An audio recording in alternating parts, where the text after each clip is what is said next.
Алифба Анвара. В. Визирь. Визирь. Мудрость правителя по визирю видна. Визирь – приближенный, доверенное лицо, помощник, опора, глаза и уши падишаха, правителя.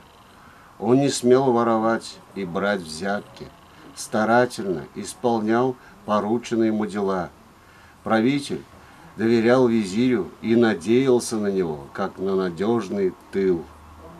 Но в любой момент мог заменить другим.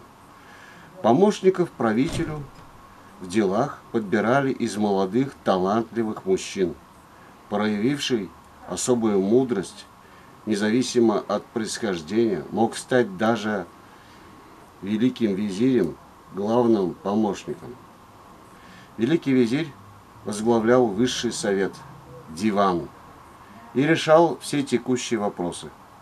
Падишах же иногда, без предупреждения и оставаясь незамеченным, посещал заседания совета, чтобы подслушать, как его помощники решают государственные дела. Визирь мог получать хорошее жалование, мог жить в роскоши, но всегда оставался дисциплинированным, покорным слугой. Вот так.